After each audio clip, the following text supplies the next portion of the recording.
మీ ఎలాంటి వ్యాపార ప్రకటనలకైనా వెంటనే మా ఛానల్ సంప్రదించండి. ఓం సదాశివసమారంభాం వ్యాసశంకరమధ్యమాం అస్మదాచార్యపర్యంతాం వందే గురుపరంపరాం.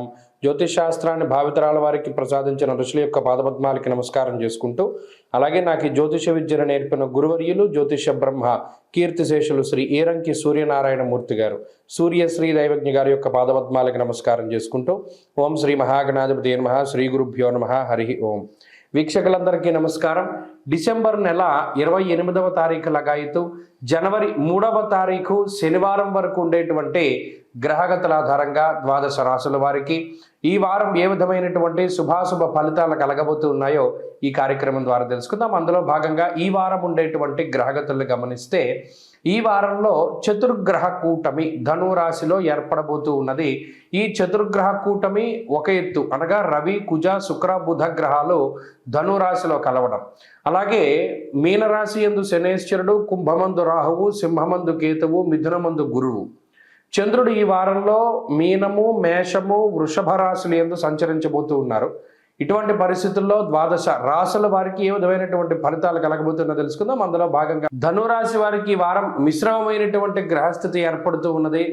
మరి ఈ గ్రహాలన్నిటికీ కూటమి కింద చేరాలి అంటే మరి ధనురాశి అంటేనే ఇష్టం ఏంటో మరి తెలియదు, కానీ మరలా ఇదే ధనురాశిలో చతుర్గ్రహ కూటమి ఏర్పడింది. ఇది విషయం చెప్తే మళ్ళా ఏమంటే ఇంకా మా ధనురాశి వాళ్ళు బతికింతేనా అంటూ బోల్డ్ అని కామెంట్లు పెడతా ఉంటారు.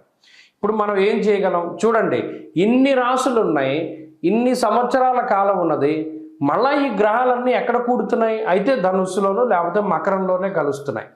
ఇది చాలా ఇబ్బందికరమైన విషయమే. మరి ఈ చతుర్గ్రహ కూటమిలో భాగంగా రవి, కుజుడు, బుధుడు జన్మరాశి స్థిత సంచారము, ఇప్పటికే అర్ధాష్టమ శని ఉన్నారు, రాహు యోగించట్లేదు, చంద్రుడు బలం లేదు అనుకున్నప్పుడు మరి మళ్ళా ఈ చతుర్గ్రహ కూటమి అనేటువంటిది ఈ ధనురాశిలో ఏర్పడడం అన్నది వారికి మరి ఇబ్బందికరమైనటువంటి విషయమే.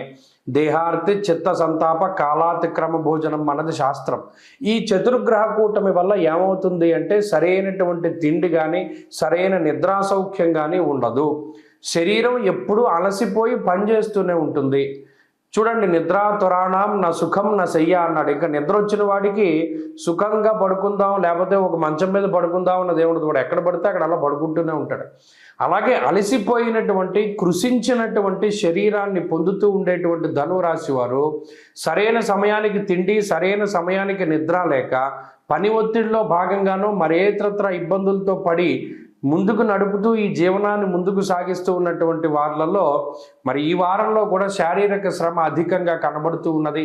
శారీరక శ్రమతో పాటుగా మెంటల్ టెన్షన్స్, ముఖ్యంగా కుజుని యొక్క దృష్టి శని మీద ఉండడం వల్ల కుటుంబపరమైనటువంటి విషయాలు, తల్లి, విద్య, ఉద్యోగము, కుటుంబము, వాహనము ఇటువంటి స్థానము ఎఫెక్ట్ అవుతూ ఉన్నది. కాబట్టి ఆయాపరమైనటువంటి విషయాలపైన కూడా ఈ గ్రహస్థితి ప్రభావం పడుతూ ఉంటుంది.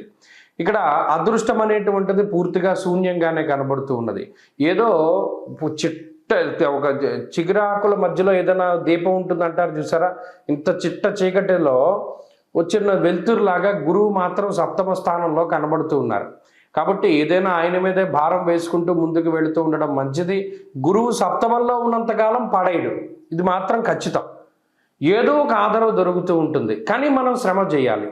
ఎన్ని కష్టాలు వచ్చినా ఎన్ని ఇబ్బందులు వచ్చినా గురువు మాత్రం పూర్తి స్థాయిలో పతనానికి కారణం అవ్వనివ్వడు. సప్తమంలో ఉన్న గురువు ఏదో ఒక రకంగా సాయాన్ని అందిస్తాడు. మనం చేయవలసిందల్లా కృషి చేస్తూ ఉండడమే.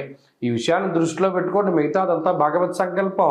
మరి ఈ చతుర్గ్రహ కూటమి తాలూకు దోషాల నుండి బయటపడడానికి ప్రతిరోజు ఆదిత్య హృదయం పారాయణం చేయండి, మంచి ఫలితాలు సంప్రాప్తమవుతాయి. ఈ వారంలో కలిసి వచ్చేటువంటి రోజు శుక్రవారంగా చెప్పవచ్చును. అదృష్ట సంఖ్య 2, అదృష్ట వర్ణము తెలుపు. తదుపరి మకర రాశి.